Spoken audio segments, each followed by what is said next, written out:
sa lahat ng Pasigueño, araw natin to, araw nyo to. Happy Pasig Day. God bless po sa inyong lahat. Sir Curling. Happy Pasig Day. God bless po sa inyong lahat. At sana yung araw na yon ay gamitin natin sa magandang bagay. Hindi lang dahil holiday siya.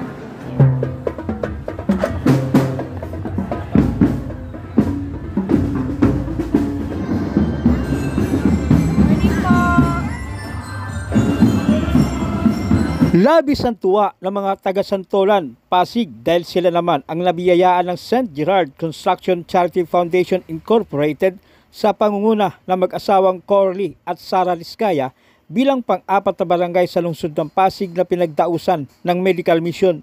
Umabot sa mahigit 1,500 na mga residente ang naserbisyuhan ng libreng konsultasyon, libreng medical at dental, libreng gupit, libreng salamin, libreng gamot at para naman sa mga bata ngayong summer season, isinabay sa bakasyon ang libreng tuli.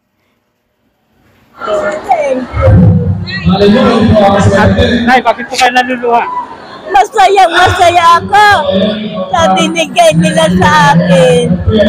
Thank you very much sa inyong lahat. Ano sabi sa'yo? Binigyan ako ng tulong na sa wheelchair. Kinumusta at binigyan ako ng tulong. Kung meron daw akong wheelchair na bago at wala. Binigyan niya ako. Ano gusto mo sabihin sa kanila?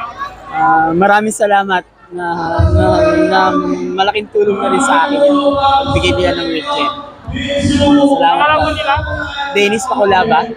Actually, ang medical mission nito ay para sa lahat ng mga taga-Santoleño. Ito ay gagawin namin ng tuloy-tuloy.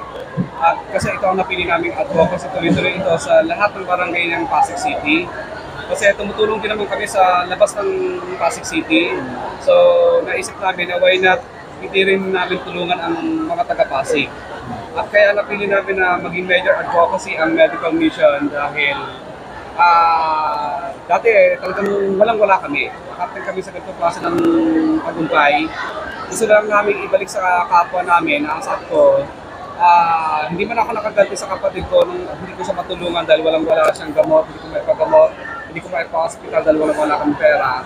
Ngayon, sabi ko, hindi man ako nakaganti sa kanya, gaganti ko na ako sa ibang bagay sa pamamagitan ng pagtulong sa mga taga-Pasig, sa pamamagitan ng medical mission.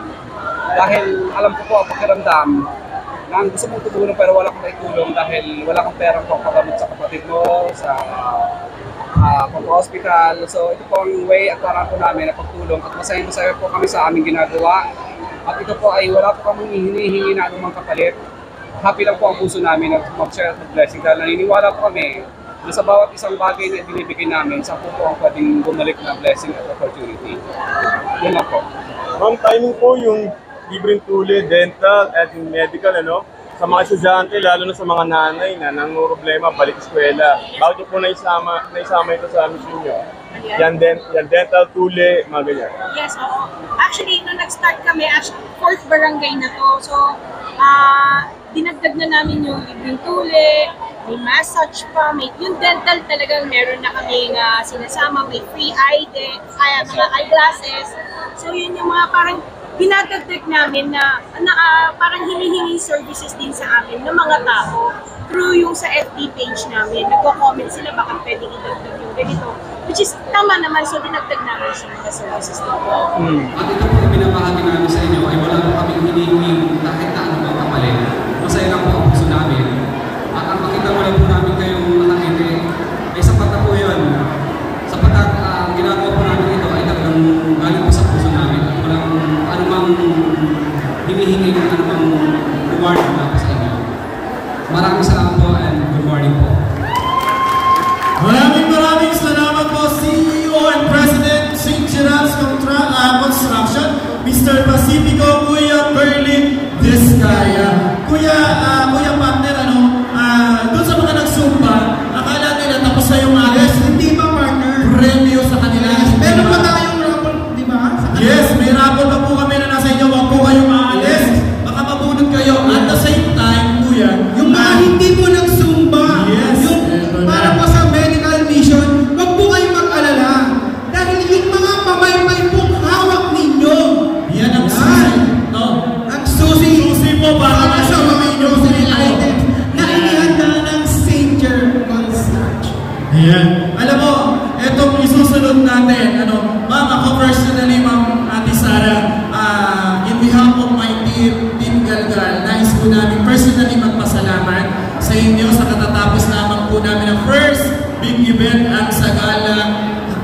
Santolan na nilahuan po ng 60 participant.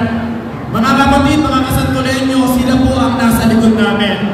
Alam niyo po, nung sumulat kami, 1 week before ata nung aming event, kung di ako nagkakamali, si Ate Sara, binuksan po ang pintuan para po sa Team Galgas.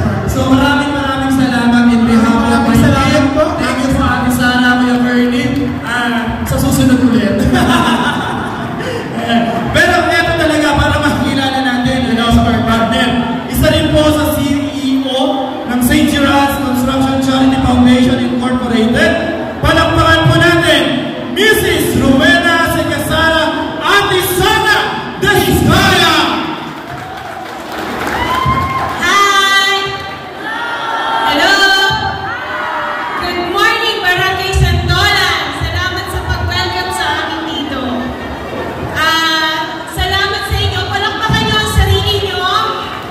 Kasi kung wala kayo, wala kaming medical mission for today. Maraming salamat sa pag-welcome sa amin dito. So sa amin ngayon, health is wealth.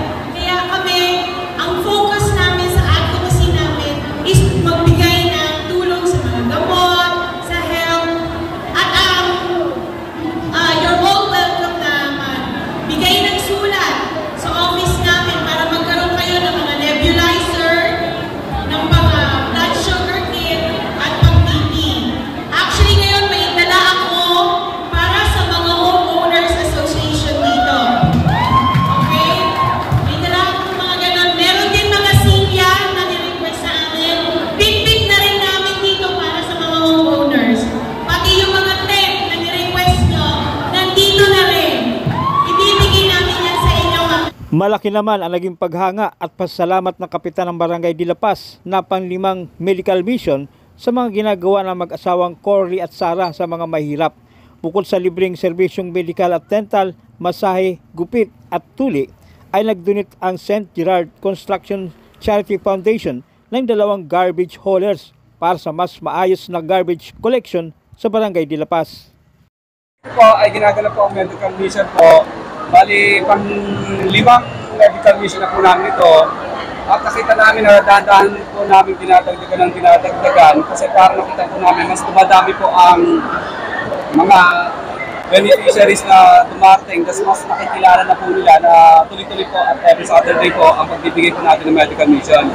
At kami naman po, masaya-masaya po ang puso namin. Katunayan nga, may dumating na 2 dump box from out of saka barangay patrol, pero yung barangay patrol hindi pa po dumarating. Ang dumating lang dump box lang po, out of 60 na in-order namin para sa lahat ng barangay. Pero dahil yun pa lang po dumarating, inuna na po namin ibigay kaagad dito sa barangay ang donation po namin na dump box po na 2. Yung pang-hauler po yun, na pwede po sa mga looban, yung baso, para po yung mga basura. Ang aking pamunahing pasasalamat ngayong umaga ay sa mag-asawang Vizcaya ng St. Gerard Construction Corporation.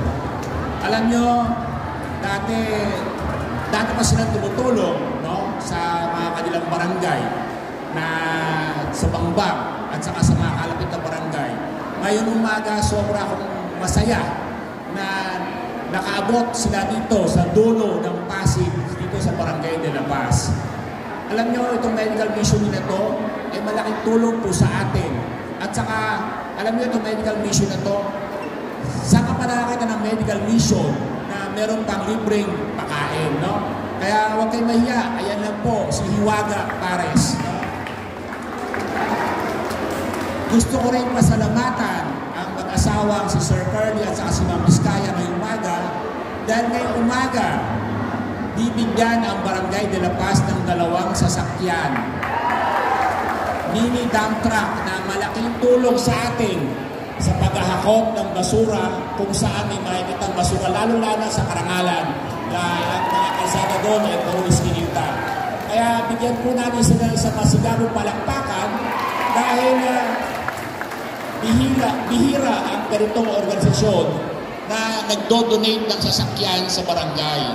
Kaya lubos ang aming pasasalamat at tayo'y nabiyayaan. Alam nyo, pagdating sa pagtulong, yung pagtulong mo sa Barangay de la Paz, Wala po yun. Ito ang tulong nila sa buong Pasig. Ano po? Sila ang hangad lang nila ay tumulong kasi sa kwento, no, na binanggit nila sa atin is galing din po sila sa mahirap, umangat, at ito ay isang paraan ng pagbibigay o pagbabalik sa mga tao ang kanilang blessings mula sa itaas. Santolan, nasa 1.5 ang naging last count namin. So here, we're expecting more or less na ganun din, mga 500 or more. Baka umabot pa nga ng thousands. Yes. Ang daming request. Actually, sa FB page ko, talagang binobombard kami kung kailan yung sa barangay nila. Ini-schedule namin. Dahan-dahan kasi every Saturday lang kami lumalabas. Next Saturday, we will be going to Manggahan sa Napico. I-arrange pa namin yon. And meron na mga naka-line up, so hindi ko talaga masay yung specific date kung kailan kami makakapunta sa mga lugar nila. Pero definitely, lahat yan, we will cater. We will definitely cater naman sa kanila. Paano kung naubos na lahat ng barangay sa Pasig? Tuloy-tuloy pa rin po. Patuloy lang po kaming tutulong na matutulong hanggat kaya po namin tumulong. Kasi parang yun nga po ang ano namin, Advocacy. parang advocacy namin. Parang masaya lang ang puso namin na minsan kapag meron ka na pa ng lahat, parang hindi ka na magiging masaya. Ang kaligayahan mo na lang ay yung kung paano ka makapabigay, hindi yung kung paano ka pa magtanggap ng mas maraming blessing. Yes. Tsaka being blessed na rin with everything that we have.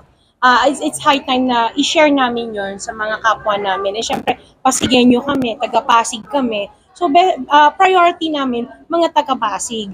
Yun yung ano namin. Tsaka like I said before, lahat ng bagay na binigay sa amin ni Lord, ano lang yan, pahiram. So anytime kung gusto niyang bawiin, kaya niyang bawiin yan.